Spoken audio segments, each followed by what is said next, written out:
Morning children, my self doctor राजकुमारी भटनागर। और आज हम शुरू कर रहे हैं आपके बीएड फर्स्ट ईयर का जो सिलेबस है, इसकी पहली यूनिट हम ले रहे हैं। फर्स्ट पेपर है आपका बाल्यावस्था और उसका विकास। आज हम इसकी बात कर रहे हैं यूनिट 1 की। तो सबसे पहले हम शुरू करते हैं कि विकास है क्या। विकास एक निरंतर चलने वाली प्रक्रिया है, जिसको कि हम कह सकते हैं कि फ्रॉम वॉर्म टू टॉम। विकास की प्रक्रिया फ्रॉम वॉर्म टू टॉम चलती रहती है, अर्थात ये प्रक्रिया कंसेप्शन से शुरू होती है और उसके बाद हमारी बर्थ होती है और निरंतर विकास धीरे धीरे धीरे धीरे क्रमिक रूप में होता रहता है, और जब तक कि हमारी डेथ नहीं हो जाती तब तक ये विकास की प्रक्रिया निरंतर चलती रहती है। अब हमें ये तो समझ में आ गया कि विकास एक निरंतर चलने वाली प्रक्रिया है, जो कि कंसेप्शन से डेथ तक चलती चली आ रही है। लेकिन अब इसके बाद मनोवैज्ञानिकों ने विकास को विभिन्न अवस्थाओं में बांटने की कोशिश करी है, जिसमें हम बात करते हैं अर्नेस्ट जॉन्स की। इन्होंने विकास को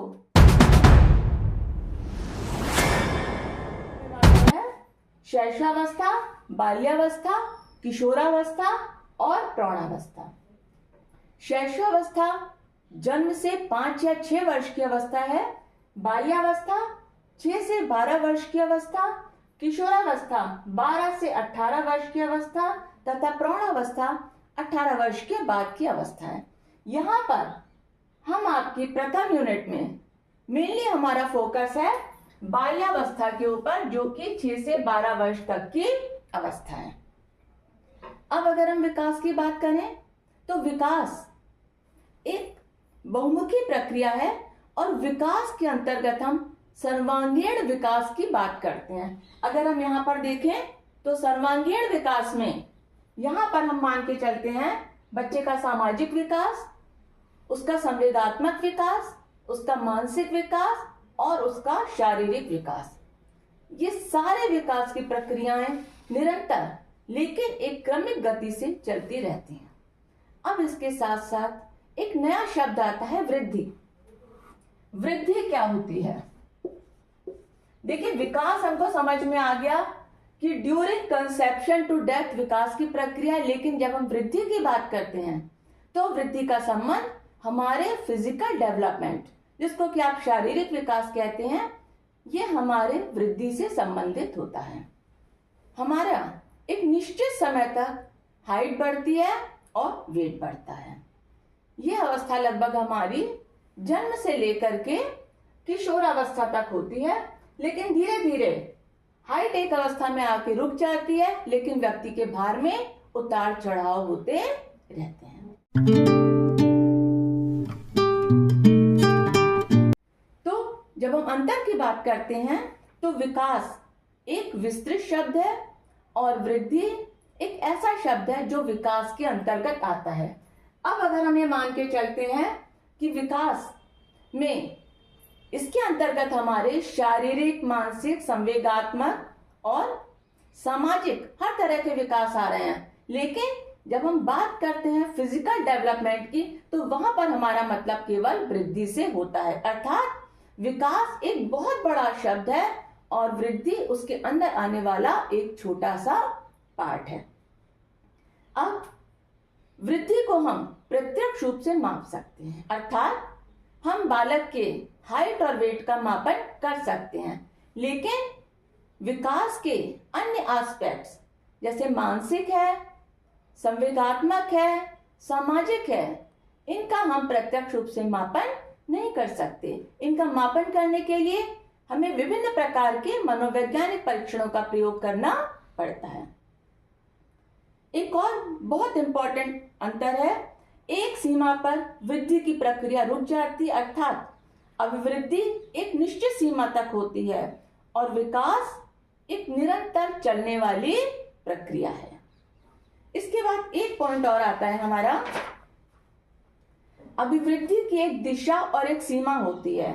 जैसे अगर हम बात करें तो हमारी जो लंबाई है वो धीरे धीरे धीरे धीरे बढ़ती है, भार भी धीरे धीरे धीरे धीरे बढ़ता है, लेकिन एक सीमा पर आने पर वह कम या ज्यादा होता है, लेकिन बहुत ज्यादा उसमें वृद्धि नहीं होगी। उसकी एक सीमा है कि इतनी सीमा तक व्यक्ति का भार बढ़ सकता है, या कोई किसी प्रकार की अगर कोई स्वास्थ्य में कोई गिरावट आ गई तो उसका भार कम भी हो सकता है। तो यहां पर हमने बात करी वृद्धि और विकास की।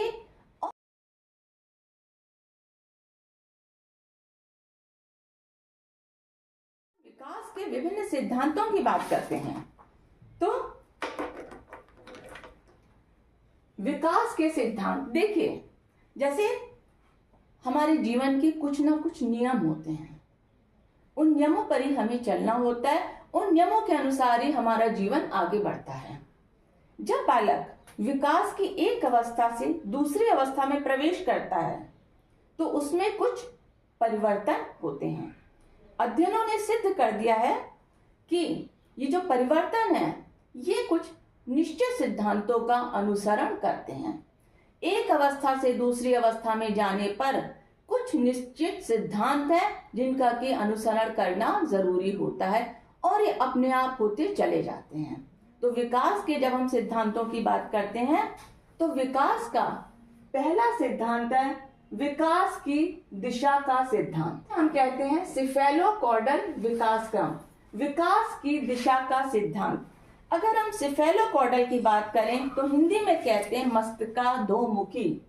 तो इसमें सबसे पहले अगर हम देखें तो इसका तात्पर्य है कि शारीरिक क्रियाएं सिर से प्रारंभ होती हैं, उसके बाद धड़ और क्रमशः धीरे धीरे पैरों की ओर जाती हैं। अगर हम देखें कि अगर एक छोटा बच्चा वो अगर पेट के बल लेटा हुआ है तो सबसे पहले वो अपने सिर के पोजीशन को ऊपर उठाता है, उसके बाद धीरे धीरे अपने धड़ को और उसके बाद धीरे धीरे वो पैरों को हिलाकर संपूर्ण शरीर को उठाने का प्रयास करता है। इसके बाद विकास का दूसरा नियम है, दूसरा सिद्धांत है सामान्य से विशिष्ट है कि सबसे पहले सामान्य प्रतिक्रियाएं होती हैं। बालक किसी भी उत्तेजना या किसी भी स्टिमुलस के प्रति सामान्य रिस्पॉन्सेस करता है। मतलब अगर हम उसके सामने कोई छोटा सा खिलौना रखते हैं तो उसे पकड़ने के लिए वो अपने पूरे शरीर को हिलाने का प्रयास करता है उस तक पहुंचने के लिए, लेकिन धीरे धीरे धीरे धीरे जब वो बैठना शुरू करता है, धीरे धीरे खड़ा होना शुरू करता है, तब उसके जो रिस्पॉन्सेज हैं वो स्पेसिफिक होते चले जाते हैं। उस समय वो या तो दोनों हाथों से उस चीज को पकड़ेगा या धीरे धीरे वो उस चीज को एक हाथ से उठाने का प्रयास करता है। इसके बाद आता है तीसरा सिद्धांत, निरंतर विकास का सिद्धांत। निरंतर विकास का सिद्धांत ये कहता है कि विकास की प्रक्रिया निरंतर चलती रहती है, फ्रॉम वॉर्म टू टॉम। इसके बाद चौथा है परस्पर संबंध का सिद्धांत। परस्पर संबंध का सिद्धांत हमें यह बताता है कि किसी एक क्षेत्र में होने वाला विकास दूसरे क्षेत्र में होने वाले विकास से संबंधित होता है। मतलब अगर शारीरिक विकास हो रहा है तो साथ साथ सामाजिक विकास भी होगा, मानसिक विकास भी होगा और धीरे धीरे संवेगात्मक विकास भी होंगे। अर्थात ये सारे विकास या सारी अवस्थाएं ऐसा नहीं है कि बिल्कुल अलग अलग वाटर टाइट कंपार्टमेंट में बटे हुए हैं। ये सारी चीजें एक दूसरे से जुड़ी हुई हैं। इसके बाद नेक्स्ट आता है विकास की गति में व्यक्तिगत भिन्नता होती है। व्यक्तिगत भिन्नता का सिद्धांत। व्यक्तिगत भिन्नता का सिद्धांत ये कहता है कि प्रत्येक बालक के विकास का अपना एक निजी स्वरूप होता है। जिस बालक में शारीरिक क्रियाएं जल्दी उत्पन्न हो जाती हैं वो जल्दी बोलने लगता है और उसमें सामाजिकता का विकास भी जल्दी होता है। आपने देखा होगा कुछ बच्चे जल्दी चलने लगते हैं, जल्दी बोलने लगते हैं, कुछ बच्चे देर से चलते हैं, देर से बोलते हैं, कुछ बच्चे बहुत जल्दी लोगों से घुल मिल जाते हैं, कुछ बच्चे लोगों से देर में घुलते मिलते हैं। तो ये हर एक बच्चा, व्यक्तिगत भिन्नता कहती है कि हर एक बच्चा दूसरे बच्चे से अलग है, इसलिए हर एक में विकास का पैटर्न भी अलग अलग होगा। नेक्स्ट है समान प्रतिमान का सिद्धांत। हरलॉक के अनुसार प्रत्येक जाति, चाहे वो पशु हो या मानव जाति, अपनी जाति के अनुरूप विकास के प्रतिमान का अनुसरण करती है। कोई भी जाति हो, चाहे वो एनिमल हो चाहे ह्यूमन बीइंग हो, उनके कुछ अपने सर्टेन नॉर्म्स हैं विकास के, जिनका कि वो पालन करते हुए आगे बढ़ते हैं। इसके बाद नेक्स्ट है विकास क्रम का सिद्धांत। विकास क्रम का सिद्धांत हमें बताता है कि विकास एक व्यवस्थित तथा निश्चित क्रम से होता है। जैसे जब बच्चा धीरे धीरे हाथ पैरों को हिलाने लगता है, थोड़ा सा उठने का प्रयास करता है, साथ साथ आपने देखा होगा कि उसकी भाषा का विकास भी साथ साथ होता चला जाता है। इसके बाद वंशानुक्रम तथा वातावरण की अंतःक्रिया का सिद्धांत। हम यहाँ पर बात कर रहे हैं कि वंशानुक्रम और वातावरण। तो विकास वंशानुक्रम और वातावरण दोनों की अंतःक्रिया का परिणाम है। तो यहाँ पर हमने चर्चा करी विकास के सिद्धांतों की। अब हम नेक्स्ट लेते हैं बाल्यावस्था में। आगे हम बात करते बाल्यावस्था। बाल्यावस्था क्या होती है? देखिए, शैशवावस्था जन्म से 5 या 6 साल, बाल्यावस्था 6 से 12 वर्ष की अवस्था। शैशवावस्था के बाद बाल्यावस्था का आरंभ होता है। अब यहाँ पर क्या हो रहा है कि जब बालक बाल्यावस्था में प्रवेश करता है तब वो अपने वातावरण से, अपने आसपास की परिस्थितियों से कुछ जानकारी प्राप्त करने लगता है। मनोवैज्ञानिकों ने इस अवस्था को बालक का निर्माणकारी काल कहा है, क्योंकि इस काल में बालक जिन व्यक्तिगत, सामाजिक और शिक्षा संबंधी आदतों को अपना लेता है, ये आदतें जीवन पर्यंत उसके साथ चलती हैं और इनमें आसानी से परिवर्तन नहीं लाया जा सकता। तो पहली बात हम इसको कहते हैं निर्माणकारी। अगर हम बाल्यावस्था की बात करें तो सबसे पहले हमने कहा बालक का निर्माणकारी काल। बालक का निर्माणकारी काल, निर्माणकारी काल। क्यों? क्योंकि ये वो अवस्था है जहां पर कि उसकी आदतों का निर्माण हो रहा है, वो वातावरण के संबंध में आ रहा है, अपने आसपास की परिस्थितियों को जानने और समझने का प्रयास कर रहा है। इसके अलावा इसको हम एलिमेंट्री स्कूल एज या प्रारंभिक विद्यालय की आयु भी कहते हैं। एलिमेंट्री स्कूल एज, प्रारंभिक विद्यालय की आयु, इसको हम एलिमेंट्री एज या प्रारंभिक विद्यालय की आयु भी कहते हैं। एलिमेंट्री एज,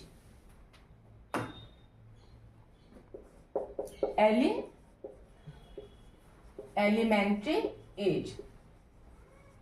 इसके अलावा इसका एक और नाम है गैंग एज। गैंग एज, क्योंकि इस अवस्था में बच्चे समूह में रहना पसंद करते हैं, इसलिए इसको हमने गैंग एज का नाम दिया है। अब अगर हम देखें कि इसमें शारीरिक विकास किस तरह का होता है बाल्यावस्था में, तो यहां पर अगर हम बात करते हैं बच्चे की भार की, तो यहां पर अगर हम देखें तो लड़के और लड़कियों के भार में अंतर होता है। लड़कों का भार 16 केजी से 58 केजी। लड़कों का जो भार है यहां पर इस अवस्था में, बाल्यावस्था में अगर हम देखें तो बॉयज का जो वेट है वो होता है 16 KG to between 16 KG to 58 KG. ये मैक्सिमम लिमिट है 58 केजी। इसके बाद अगर हम गर्ल्स का देखें तो गर्ल्स का होता है 16 KG to 61 KG. 61 KG girls का। और अगर हम हाइट की बात करें तो यहां पर बॉयज की हाइट होती है 104 सेंटीमीटर से 161 सेंटीमीटर। ये है आपकी बॉयज, ये है आपकी बॉयज की हाइट। और गर्ल्स की हाइट होती है 106.6 सेंटीमीटर से लेकर के 106.6 सेंटीमीटर से लेकर के 162.5 सेंटीमीटर। तो ये डिफरेंस है यहाँ पर आपकी गर्ल्स और बॉयज की हाइट में। अब अगर हम दूसरी चीज देखें तो इस अवस्था में धीरे धीरे बच्चे की मसल्स बनने लगती हैं और 12 वर्ष की अवस्था तक आते आते उसमें मसल्स का निर्माण अच्छी तरह से हो जाता है। टीथ की अगर हम बात करें तो यहाँ पर 6 वर्ष की आयु में बालक के जो दूध के दांत होते हैं वो धीरे धीरे गिरने लगते हैं और बाल्यावस्था की समाप्ति तक उसके परमानेंट टीथ, जिनकी संख्या लगभग 28 होती है, वो निकल आते हैं।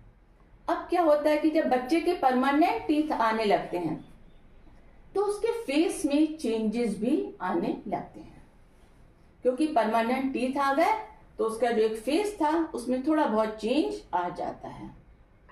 फिर इस अवस्था में बालक लगभग, अब ये वो अवस्था है जहां पर कि उसका धीरे धीरे विकास हो रहा है। बच्चा अपने मूवमेंट्स पर, अपनी शारीरिक गति पर पूर्ण रूप से नियंत्रण कर पा रहा है और अपनी इच्छानुसार सारे कार्य वो कर सकता है।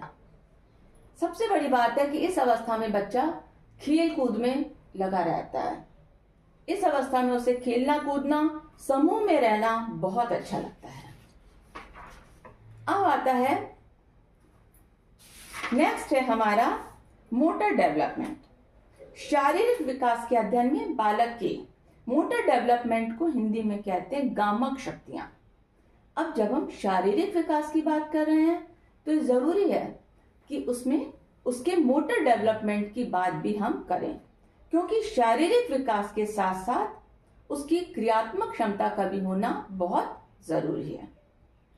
अब मोटर डेवलपमेंट का विकास शारीरिक अंगों के विकास के साथ साथ चलता है। आयु के साथ साथ मोटर डेवलपमेंट का विकास होता चला जाता है। जन्म के पश्चात बच्चा सबसे पहले सिर, उसके बाद वो हाथ पैर, गर्दन, ये सारी चीजें उसकी साथ साथ चलती रहती हैं।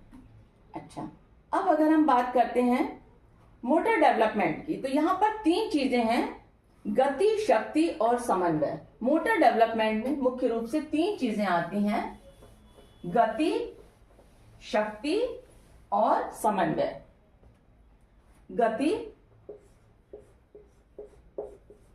मतलब स्पीड, शक्ति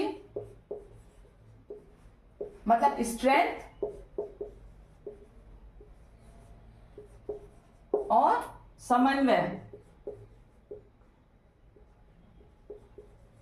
समन्वय मीन्स कोऑर्डिनेशन। कोऑर्डिनेशन तो यहां पर यह समझना है कि बच्चे की जो गति है वो और उसकी स्ट्रेंथ मतलब उसकी शक्ति और कोऑर्डिनेशन।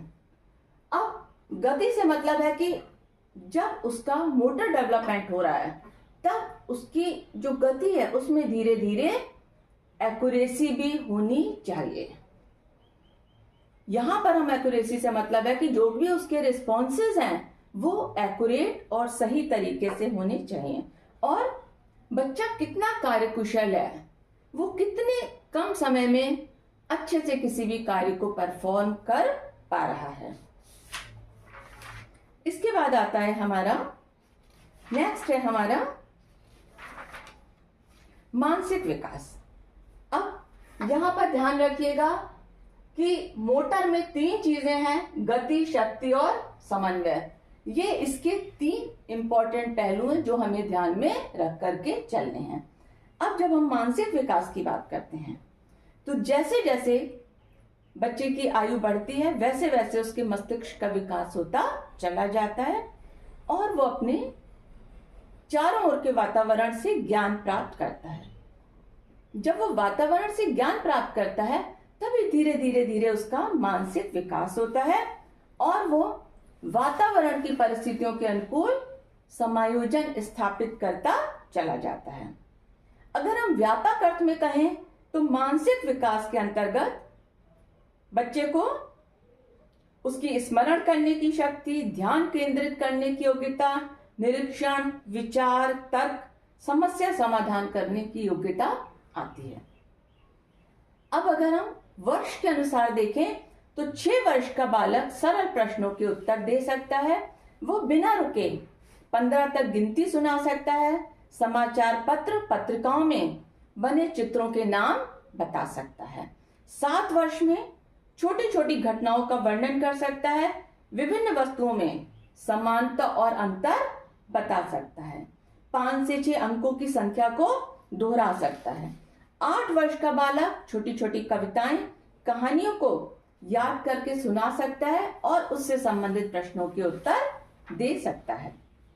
9 वर्ष का बालक दिन, समय, तारीख, वर्ष आदि बताने लगता है। मतलब 9 साल तक आते आते बच्चे को अगर हम कहें तो वो हमें ये बता देगा कि डे,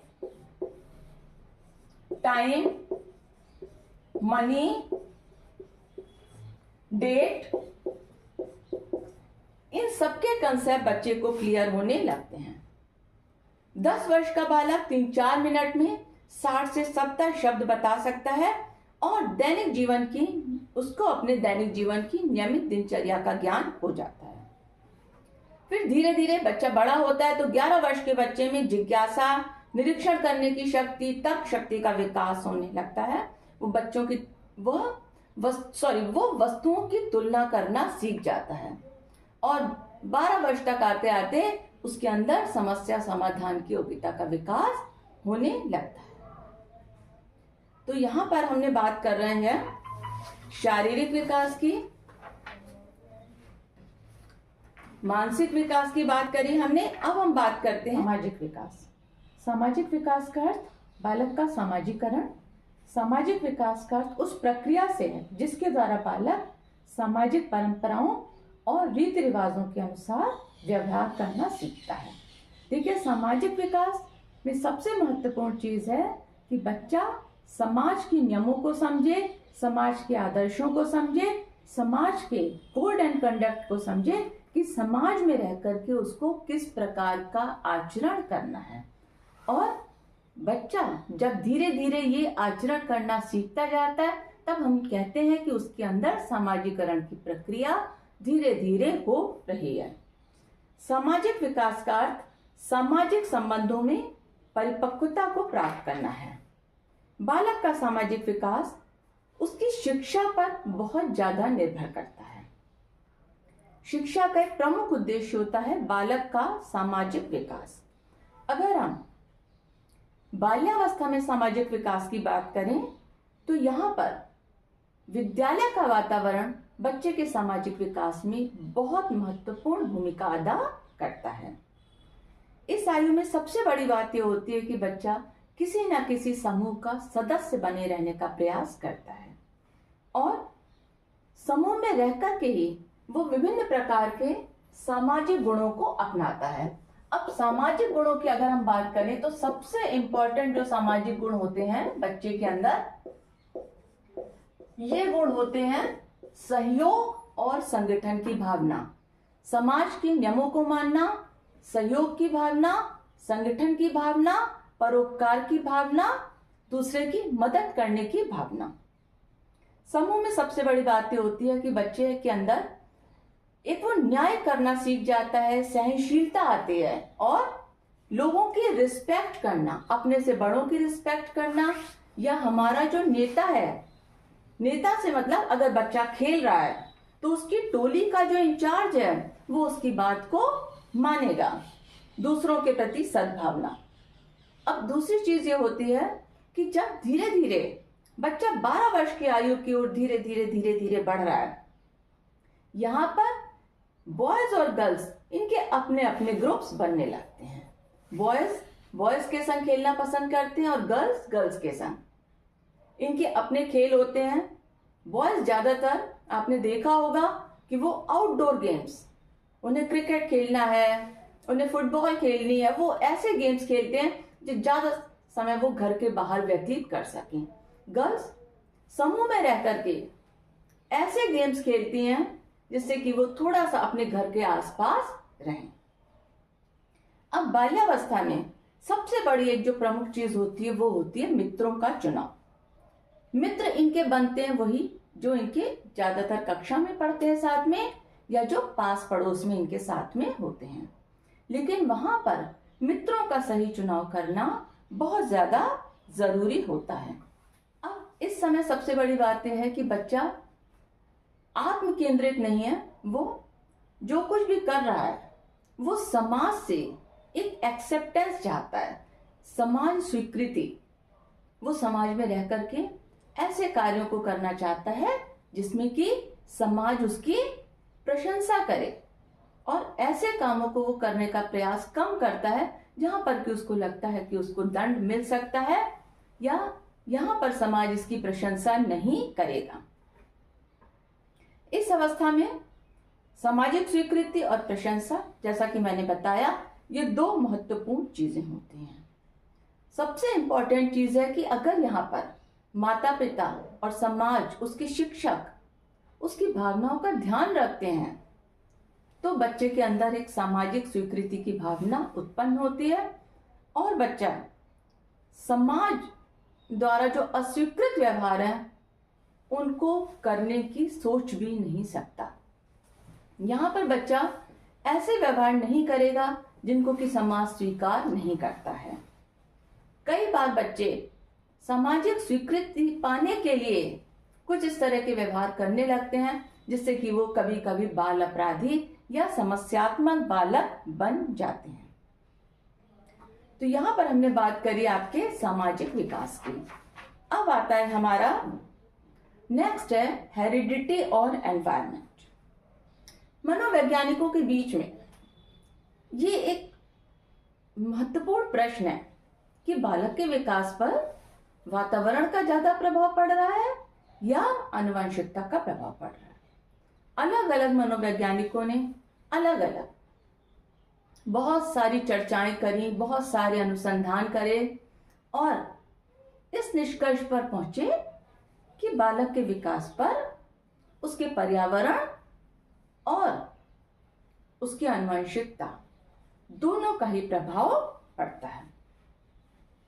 अब हम अगर ये कहते हैं कि बच्चा, जहां तक हम आनुवंशिकता की बात कर रहे हैं, तो बच्चे ने शारीरिक विशेषताओं को माता पिता से लिया, कुछ मानसिक विशेषताओं को उसने अपने माता पिता से लिया, लेकिन उनका विकास, उसके लिए वातावरण बहुत ज्यादा जरूरी होता है। अब मानव जीवन के आरंभ की अगर हम बात करें यहाँ पर, तो मानव जीवन का जो आरंभ है, हम ड्यूरिंग कंसेप्शन की बात कर रहे हैं। यहाँ पर एक सेल से होता है जिसको कि हम जाइगोट कहते हैं। जाइगोट ये एक सेल है, ये दो से मिलकर के बना होता है। यहां पर हिंदी में कह सकते हैं दो बीज कोश, एक जर्म सेल इसमें पिता का और एक जर्म सेल माता का होता है। जर्म सेल, जाइगोट बनता है दो से जर्म सेल, एक है आपके फादर का और एक जर्म सेल है आपकी मदर का। जर्म सेल ये है आपका मदर का। अब आप इसको स्पर्म और ओवम भी कह सकते हैं। अब जब जाइगोट बन गया, उसके बाद विभाजन की प्रक्रिया शुरू होती है। पहले सेल 2 में बढ़ता है, फिर 4 में, 8 में, 16, 32, 64, धीरे धीरे धीरे धीरे सेल डिवीजन होता चला जाता है और हमारा शरीर एक रूप लेने लगता है। ये प्रोसेस है during conception to before birth का। 9 मंथ्स की बात करी जा रही है यहाँ पर। अब सबसे बड़ी बात ये होती है यहाँ पर कि इनमें होते हैं क्रोमोसोम्स। जर्म सेल में माता और पिता दोनों में 23 पेयर ऑफ क्रोमोसोम्स होते हैं। क्रोमोसोम के अंदर एक छोटी सी संरचना होती है जिसको हम कहते हैं जीन्स। जीन्स एक छोटी सी संरचना है, जीन्स। इसको हम पैतृक गुणों का वाहक भी कहते हैं।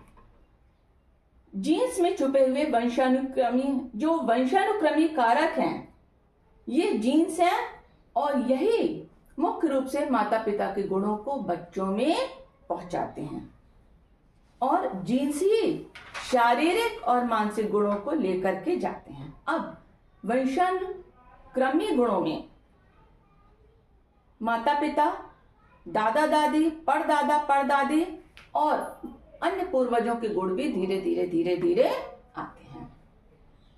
तो इस प्रकार से बालक के अंदर, यहां पर तो हमने बात करी कि उसके ऊपर आनुवंशिकता या हेरिडिटी का प्रभाव पड़ता है। अब अगर हम बात करते हैं पर्यावरण की, तो पर्यावरण क्या है? बच्चा जिस वातावरण में रह रहा है, पर्यावरण, अगर हम कहें तो पर्यावरण, उसके चारों ओर रहने वाला एक प्रकार का वातावरण, जिसको कि हम पर्यावरण कहते हैं। पर्यावरण में उसका भौतिक वातावरण, हवा, पानी, जलवायु, जो कुछ भी उसको मिल रहा है प्रकृति से, उसको हवा मिल रही है, स्वच्छ पानी मिल रहा है, उसको जलवायु मिल रही है, उसके चारों ओर ग्रीनरी है, ये सारी चीजें उसको वातावरण से मिल रही हैं। लेकिन इन सबसे अलग हटके एक सामाजिक वातावरण भी है जिसमें कि बच्चा रहता। अब इस सामाजिक वातावरण में उसका परिवार, उसके परिवार के सदस्य, उसका विद्यालय, उसके साथी, उसके आसपास का वातावरण, ये सभी कुछ उसके सामाजिक पर्यावरण के अंतर्गत आते हैं। इसके साथ साथ माता पिता की आर्थिक स्थिति, उनकी सांस्कृतिक पृष्ठभूमि, ये सारी चीजें उसके वातावरण को प्रभावित करती हैं। अब इसी संदर्भ में जॉन लॉक एक मनोवैज्ञानिक हुए हैं। जॉन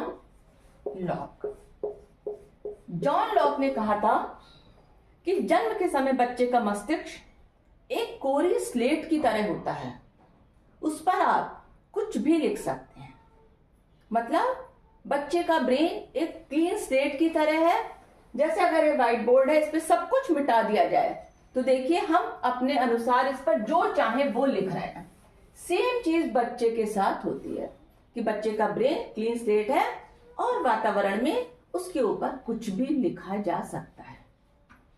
इसी तरह से एक व्यवहारवादी मनोवैज्ञानिक हुए वॉटसन ने कहा, आप मुझे एक बच्चा दीजिए, गिव मी अ चाइल्ड, आप मुझे एक नवजात शिशु दीजिए, मैं उसे कुछ भी बना सकता हूं। मैं उसको डॉक्टर, इंजीनियर, वकील, फिलोसोफर, जो चाहूं वो बनाऊंगा।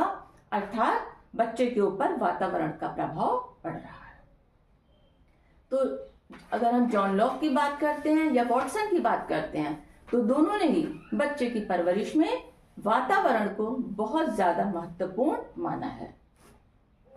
अब अगर हम वंशानुक्रम और वातावरण के महत्व की बात करें, तो मनोवैज्ञानिक वुडवर्थ ने बीज और धरती का उदाहरण बड़े सुंदर तरीके से दिया था।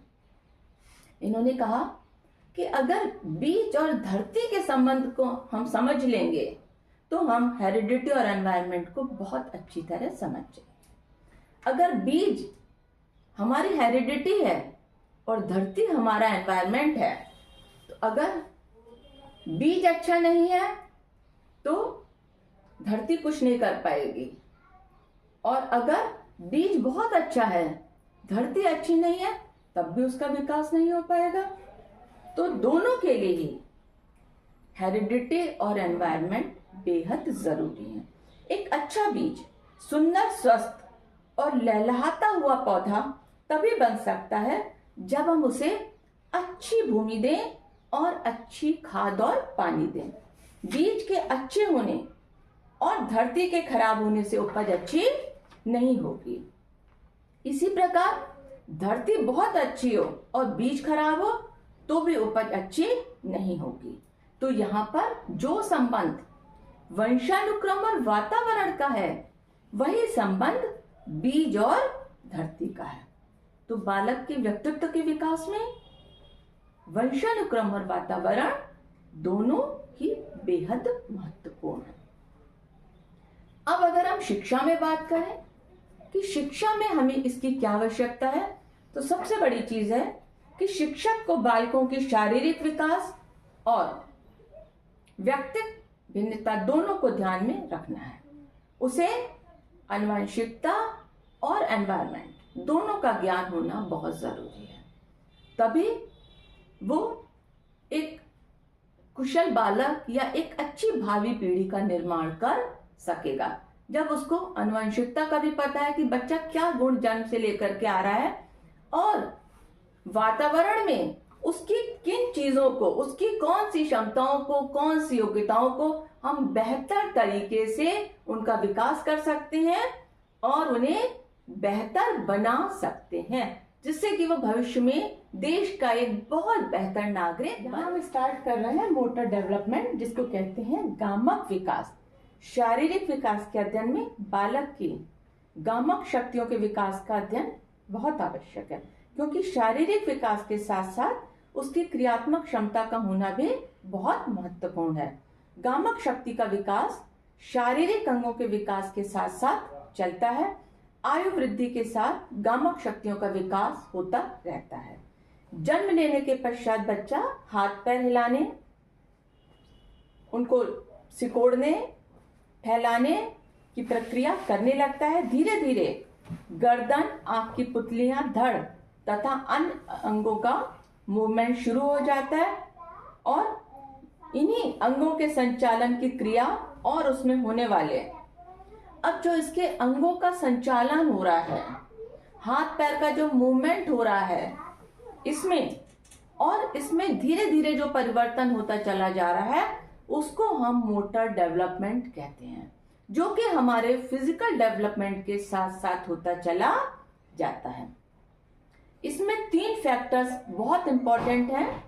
इसमें पहला है आपका गति, दूसरा शक्ति और तीसरा समन्वय।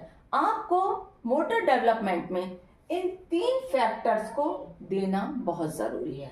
गति स्पीड, शक्ति स्ट्रेंथ और समन्वय कोऑर्डिनेशन।